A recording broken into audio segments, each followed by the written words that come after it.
Okay, imagine this for a moment. You're young, you're talented, you're on this amazing football tour in Spain. The dream trip, right. Exactly. A prestigious tournament, something you've worked towards, maybe saved up for our 50,000 each they paid. That's a huge amount, a massive commitment for the families. Huge. And it's time to come home. July 16th is the date, and there's nothing. No Yep. flight, no hotel booked. Just stranded.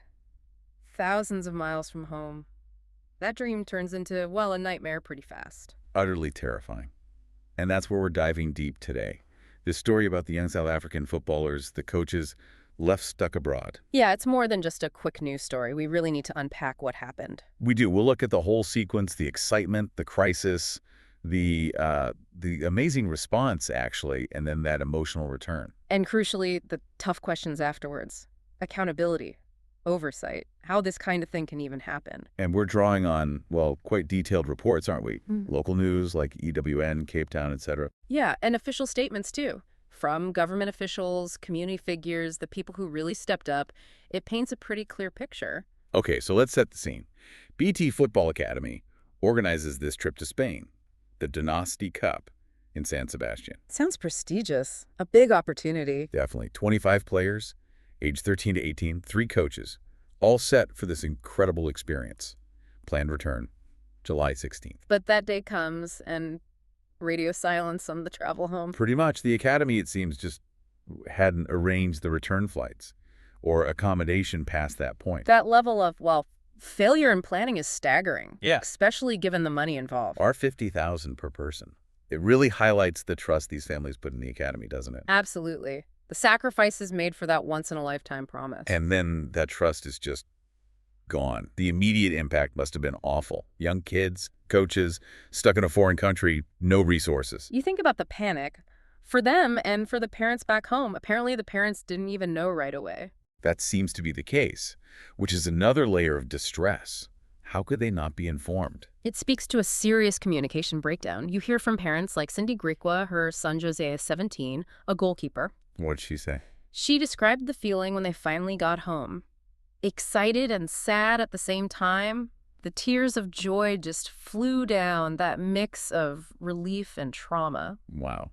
And Hosea himself? He said, I had a wonderful experience, but the only complaint is when we had to come home. Just that one complaint, it says so much. It really does, that abrupt shift. So, stranded, parents frantic. Yeah. Then comes the plea for help. Yes, and what happened next was, frankly, pretty incredible. The South African community mobilized fast. How did that look? What form did it take? Well, you had initiatives like Tracy Lange Cares jumping in, spearheading fundraising. I saw reports on that. They confirmed funds for quite a few tickets. 28 tickets, yeah.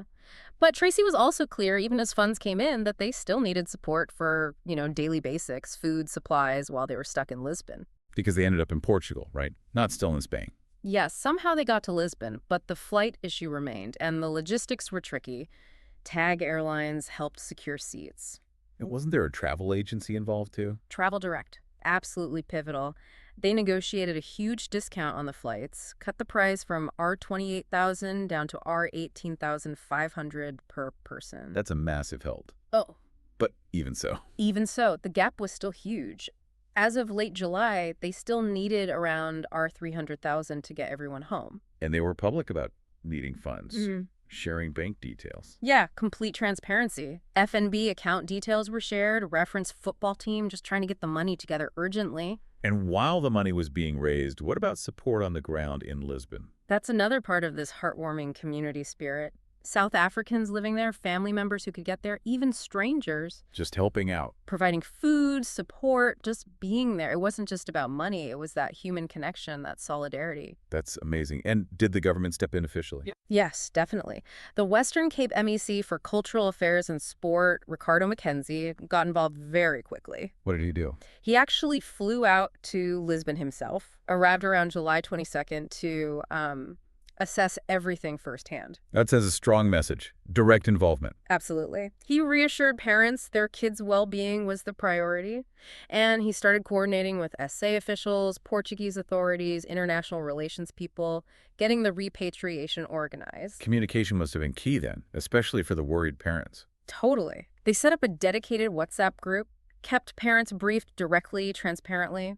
That kind of official backing must have been a huge relief alongside the community efforts. So a combination of grassroots fundraising, logistical help, and government intervention. Exactly, pulling together to fix this mess. And then finally the return, Thursday, July 24th, Cape Town International. Yeah, the final group coming home, 34 players, 4 coaches. The relief must have been palpable. You think back to that quote from Cindy Griqua, the tears of joy. Seeing her son safe. It's incredibly powerful, the end of that specific nightmare, but also maybe the start of processing it all. And Coach Jesse Julius, one of the coaches, stuck with them. He was very clear about who deserved thanks, wasn't he? He was. He specifically didn't want all the credit. Thanked the journalists keeping the story alive, Tracy Land, Charles Dias, Abanjile, Flight Center, all the donors. It underscores that it was a real team effort to get them back. A mosaic of goodwill, as you might say. Definitely. But the relief of being home doesn't erase what happened, does it? No. And that brings us to the aftermath, the accountability piece. Families are understandably demanding answers now. They want a full investigation into BT Football Academy. How were those R50,000 fees used? Why was there no contingency plan? Basic questions. Has the South African Football Association, SAFA, weighed in? Not yet, according to the reports we saw, but you'd imagine the pressure is building for them to comment, or perhaps investigate, too. And some parents might take legal action to recover costs. It's being explored, yes. Trying to get back some of that significant financial outlay. So when we talk about these unregulated sports academies, what does that actually mean on the ground? Is there just no oversight?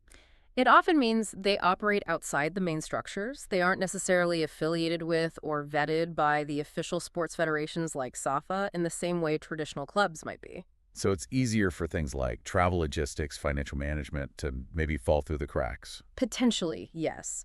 There might not be the same level of scrutiny or required standards for things beyond just the coaching itself. It's a risk. So a key takeaway for listeners, for parents maybe, is to look for that accreditation or some kind of vetting. Absolutely. Check affiliations with recognized sports bodies, maybe even travel industry regulators if it's a big international trip. Due diligence is crucial when you're investing so much trust and money. This whole incident then, it starkly highlights those risks and the need for, well, maybe stricter rules or oversight for youth sports travel. Definitely. It's not just about the money, though that's huge. It's about the duty of care to these young people. And the emotional toll, we touched on it, but that shouldn't be underestimated. Not at all. Even if they had a great time playing, as Hosea said, the experience of being abandoned, vulnerable, far from home, that leaves a mark. Especially at that age, 13, 15, 18. Yeah. That feeling of your dreams suddenly becoming precarious, uncertain, is a heavy burden to carry back. So wrapping this up, we've seen this incredible story unfold, dream trip to crisis, Yeah. then this amazing response from so many quarters. Community, media pressure, government action, all playing a part. It shows what's possible when people pull together. But it absolutely throws those critical questions about accountability and regulation into sharp relief, doesn't it? Especially in youth sports. It really does. It forces us to confront that balance, giving kids amazing opportunities versus ensuring their fundamental safety and security. Which leads us to a final thought for you, our listeners. As travel becomes easier, maybe more common even for youth groups, what responsibility do we think everyone involved really has? The organizers, sure, but also parents, maybe the regulatory bodies.